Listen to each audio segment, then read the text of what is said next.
The Downtown Vancouver Business Improvement Association is proud to support BIV's daily Coping with COVID podcast series.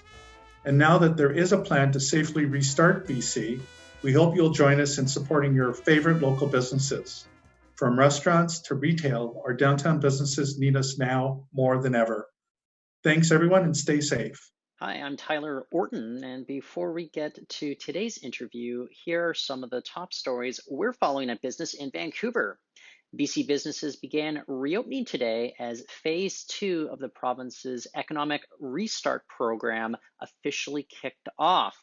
But those venturing into restaurants or bars for a sit-down service should be prepared for social distancing between groups, cashless payments, as well as providing personal contact information to those businesses. Meanwhile, the federal government extended its agreement with the US today to keep the border closed to non-essential travel. The current agreement was set to expire Thursday, but is now being extended another 30 days. That's it for now. Now for our interview. So large-scale events featuring crowds flooding into venues will not be returning to the province anytime soon. Vancouver-based Talent Bureau co-founder Jeff Jacobson, he's been booking speakers and events for more than a decade, and I think he can offer a lot of insights in what lays ahead for his industry. Jeff, I want to thank you for joining us on the show today. Glad to be here. It's a very interesting time right now. We've got, of course, Phase 2 begins today in British Columbia. So we're going to have restrictions loosen on, say, restaurants for sit-down dining, pubs. I don't know what the appetite is for those particular sectors, but maybe talk to you about live events. I don't know if there's relief for kind of these speaker conferences coming in the next few weeks. I think we're looking at months away, maybe even like 2021. Who knows at this point? But how has your industry been holding up amidst all of this the last 2 months? Well, it's a mixed bag, Tyler, to be honest. I mean, this is a challenging period for not just my industry, which is, speaking engagements, talent appearances and the like, but the live entertainment ecosystem in general, right? And that doesn't just mean the agents and managers and the talent, but there's a whole ecosystem of venues, promoters, vendors, from caterers to florists, AV companies. This whole ecosystem has been affected completely top down. This is a time for innovation. This is a time for experimentation. And it's also a time for patience, because we are not only at the mercy of public health officials and their decisions, but I think we want to be, following their guidance, trusting their decisions, because we only want customers and consumers to come back to these events when it is safe. So it's a combination of all of those things. And it's tough to hear when you bring up kind of the ancillary jobs that are connected to this, whether it's somebody handling the AV stuff or, as you said, kind of caterers, florists, for example. I don't see a path forward for them in the near term. But for you as maybe a booker, tell me about some of the innovation going on, or how you guys are trying to rethink this. I mean, obviously technology comes into play, but how's that going? Yeah, a good question. First of all, I want to give a little more love to that ecosystem because it is so important to me and our company. I mean, the events industry in Canada is a $30 billion industry, and I hope there is more support for that ecosystem generally going forward. In terms of innovations in our sector, we're seeing a lot of cool stuff. First of all, it's an opportunity to reconnect with people who probably have been too caught up in the inertia of their day-to-day booking stuff. And this has given me a lot of cool opportunities to connect with great people in my industry and beyond. Clearly, like many other industries, I've heard other guests on your show, including my friend Dan Sutton last week, talk about how COVID has been a trend accelerator rather than a trend creator, right? It's speeding up things that were inevitable. And so I think digital experiences, virtual experiences are, very much in the forefront, obviously, and anything's on the table. I always like to tell clients, look at Saturday Night Live. They broke their number one rule. They aired shows that weren't live. They were from their house on Zoom, on Skype, whatever it was, putting bits together. And our industry has to do the same thing. So, you're seeing speakers experimenting with stuff that is a lot more conversational, a lot more, I would say, cinematic, thinking about the audience, their attention span. In some ways, it's challenging because you're not there in the same room with them. But in other ways, it's a cool opportunity because everyone has a front row seat. So there's a lot of interesting innovation in terms of format, structure, and other ways that a speaker or talent can deliver their content. One of the things that I've noticed with some of these virtual speaker series is that a lot of them are going on for free, or else there's that pay by donation sort of option. I don't know how sustainable that's going to be. I wonder if you can speak to that, because I think there is going to be a need for revenue coming in.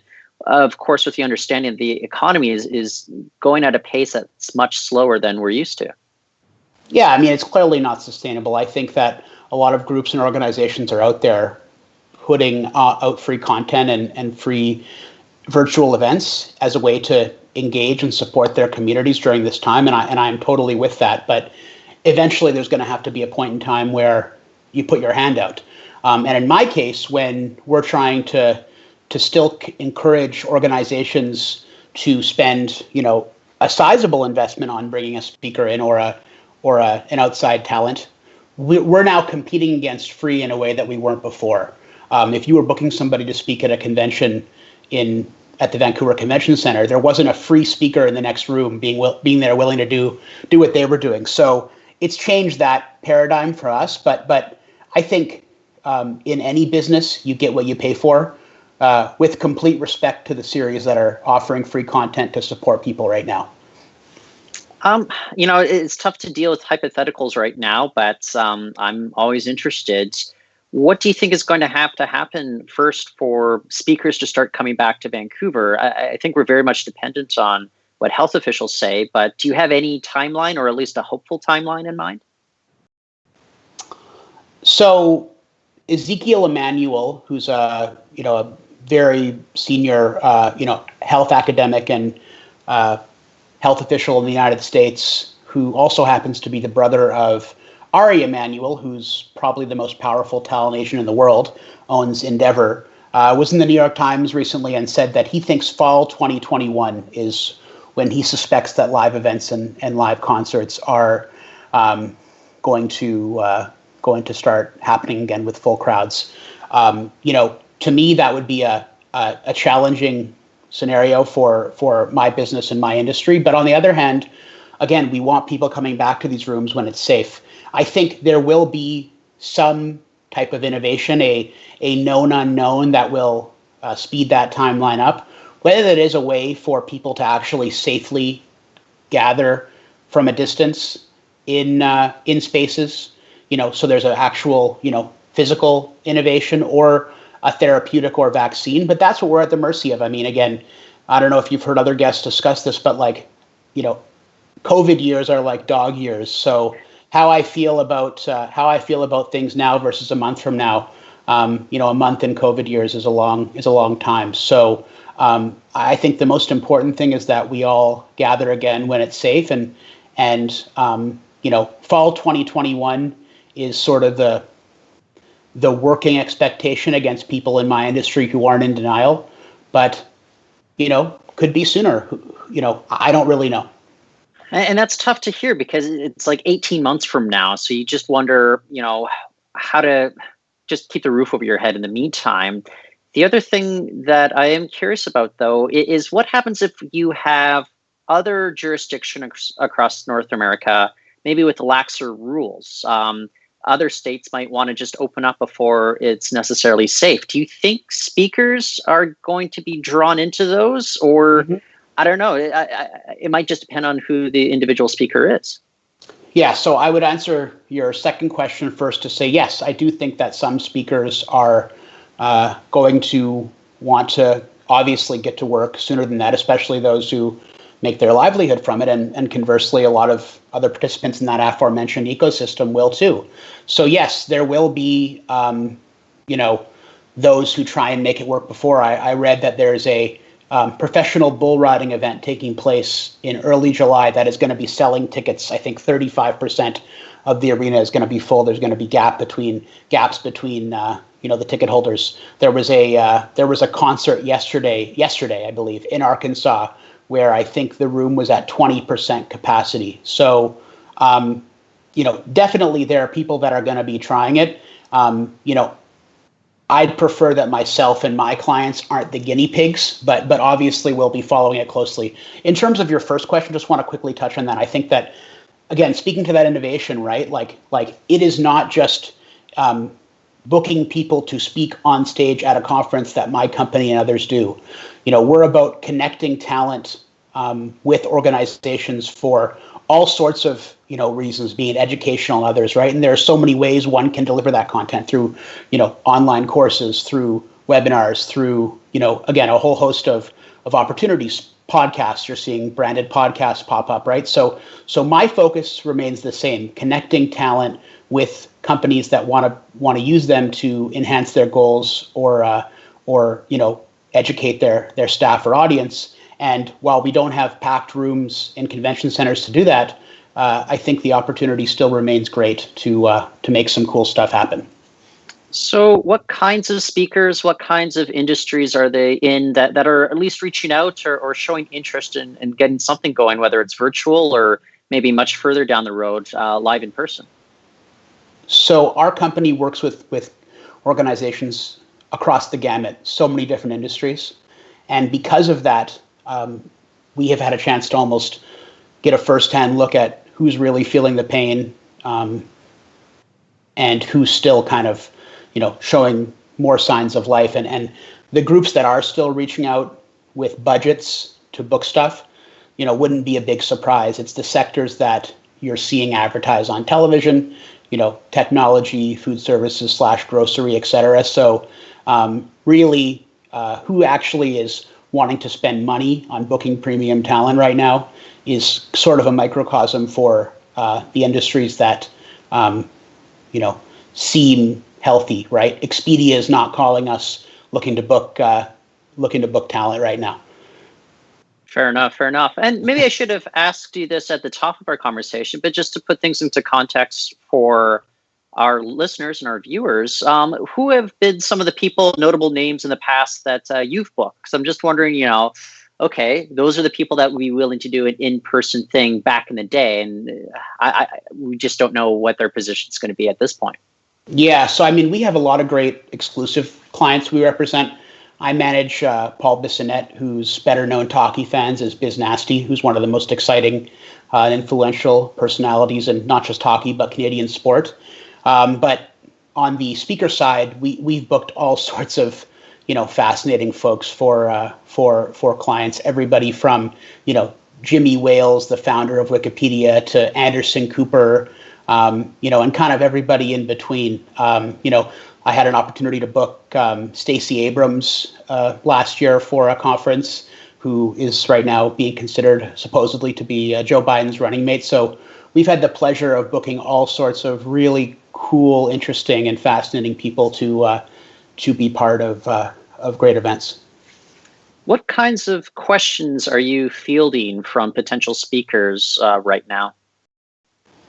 Yeah, that's a really good question. I think they're looking for guidance from us on how to pivot, because they've been so focused on doing kind of one thing one way for so long, and respectfully so, right? Like, we've spent our time as agencies, for the most part, in the speaking world, working with them on just saying, hey, we want to take everything off your plate. All you should focus on is what you can do on stage. But now it's totally flipped. And so speakers are asking us, hey, how can I take my content, take my expertise, and what's the system, the portal in which I can start providing value again for companies?